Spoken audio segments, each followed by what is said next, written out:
la DME, la diversification menée par l'enfant. Votre petit bébé n'est plus aussi petit que ça, il s'approche de ses 6 mois et vous vous préparez à entrer dans cette nouvelle aventure qu'est la diversification alimentaire. Vous aviez déjà entendu parler des petits pots, des purées, des compotes.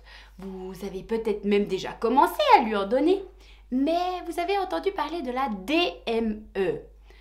Et vous vous demandez bien ce que c'est plus précisément. Alors parfait, vous êtes sur la bonne vidéo. Je vais tout vous expliquer et j'espère que d'ici la fin de cette vidéo, vous aurez la confiance nécessaire pour vous lancer dans cette étape. Alors, que signifie vraiment la DME? Eh bien, lisons la définition de Lucie Dargeau tirée de son livre L'atelier DME.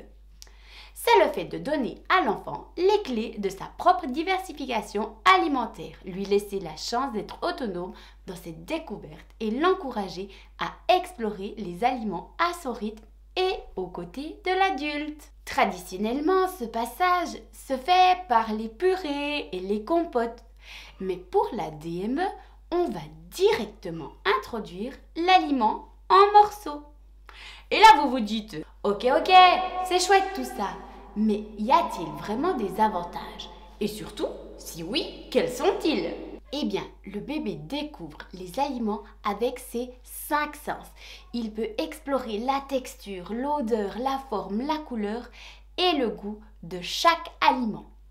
Il apprend à écouter ses sensations de faim et de rassasiement.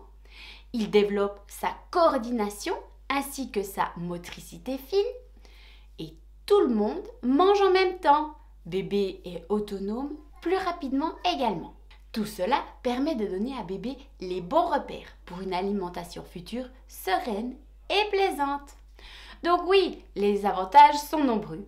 Mais soyons honnêtes, il y a aussi quelques désavantages. Cela prend beaucoup plus de temps, contrairement à une purée qu'on fait manger en quelques minutes. Et c'est aussi beaucoup plus salissant. Oui, il risque d'y en avoir partout. Il existe néanmoins pas mal de matériel pour essayer un petit peu de sauver les dégâts, comme des grands plateaux qui font 360 tout le tour, des bavettes qui sont comme des petits tabliers, avec parfois même comme un prolongement qui va comme une nappe et qui recouvre la table. Mais sachez tout de même que ce sera salissant. Alors, vous voilà avertis. Maintenant, à quel âge peut-on commencer? Alors, en ce qui concerne la DME, nous n'allons pas juste parler d'âge, mais nous allons plus regarder la tenue du corps. Voici les quelques critères que votre enfant doit avoir pour commencer la DME. Il doit avoir environ 6 mois. Il doit être capable de tourner sa tête.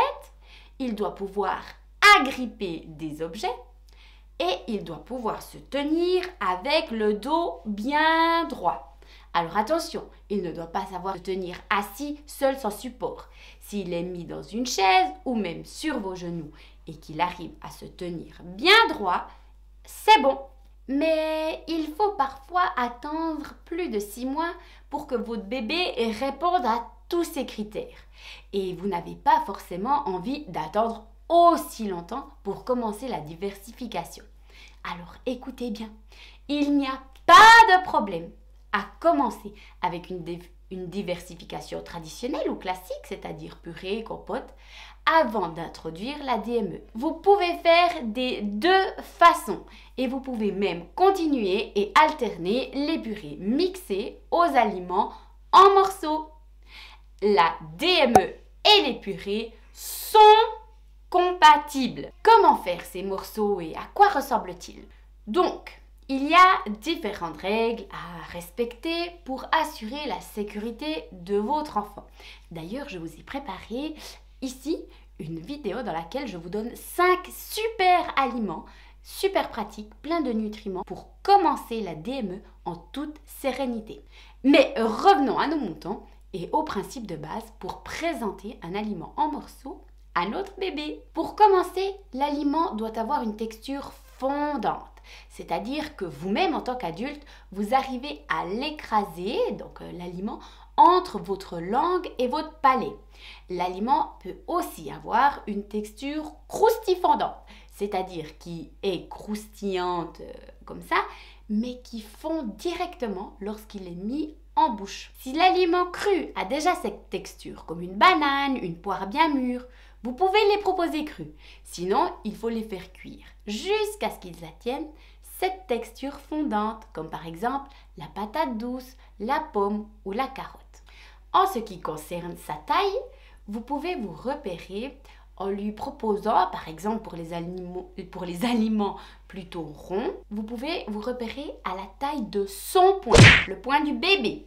Comme par exemple pour les brocolis ou le chou-fleur. Et pour tous les aliments que l'on va proposer plutôt sous forme de bâtonnet, dans ce cas-là, on va mesurer à peu près la taille de 2 doigts adultes. Comme par exemple une omelette que l'on va couper de cette taille ou un morceau de croûte de pain que l'on va proposer de cette taille également. Donc, très facile à se souvenir. Pour les aliments plutôt ronds, le poing du bébé. Et pour les aliments plutôt en bâtonnet, 2 doigts adultes. Si les aliments glissent, comme par exemple les kiwis ou les poires, vous pouvez les rouler soit dans la panure ou soit dans de la noix de coco râpée. Une autre astuce est de trouer ou de couper l'aliment afin de lui donner une meilleure prise. Vous pouvez également laisser un morceau de peau, comme pour la banane ou pour l'avocat par exemple. Avec l'âge et surtout avec l'expérience que votre enfant va acquérir au fil des repas, vous pourrez donner de plus en plus de petits morceaux. Attention de toujours bien les couper plutôt dans la longueur. L'enfant va donc se servir seul grâce à ses petites mains. Il va attraper les aliments puis les porter à sa bouche pour les écraser, mastiquer, mâchouiller puis les avaler. Maintenant, il se peut et arrive assez fréquemment que votre enfant ait ce qu'on appelle un réflexe nauséeux. Ceux-ci sont tout à fait normaux et chez les bébés, le réflexe est situé bien plus haut sur la langue que chez nous les adultes. Donc, dès qu'un aliment un peu trop gros ou trop dur pénètre à ce niveau, votre enfant va inverser la déglutition et renvoyer l'aliment vers l'avant. La première fois que cela arrive, cela peut vous paraître un peu impressionnant. Mais en faisant ceci, votre bébé se protège. Dans ces cas-là, restez calme et à ses côtés. Observez-le. Surtout, n'allez pas chercher le morceau dans sa bouche avec votre doigt. Cela peut avoir l'effet inverse et pousser l'aliment encore plus loin dans sa bouche. On reste calme, on regarde et on a confiance en notre enfant. Ce réflexe nauséeux est là pour ça et il arrive quasiment toujours à recracher le morceau. Maintenant, si vraiment vous voyez qu'il y a un morceau qui reste vraiment coincé, eh bien c'est l'étouffement. Oui, cela pourrait arriver. Donc, je vous conseille de suivre une formation de premier secours. Ainsi, vous saurez tout de suite quoi faire, quels sont les premiers gestes à mettre en place et surtout, appeler les secours.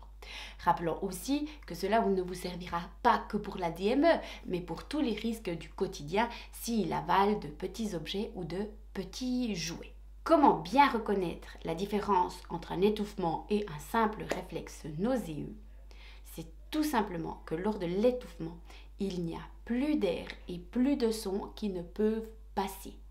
Donc vraiment, si votre enfant tousse, si votre enfant pleure, c'est bon, ça va sortir. Aidez-le et encouragez simplement à cracher. S'il n'y a plus aucun son, plus aucune pleure et qu'il n'y a plus d'air qui passe, appelez directement les urgences et faites les premiers gestes de secours. Voilà, j'arrive déjà à la fin de cette vidéo. J'espère qu'elle vous a plu. N'hésitez pas à mettre un petit pouce bleu et à laisser un commentaire si vous aussi vous avez adopté cette méthode. Ou si vous avez des questions, je me ferai un plaisir d'y répondre. Et moi, je vous dis à la semaine prochaine!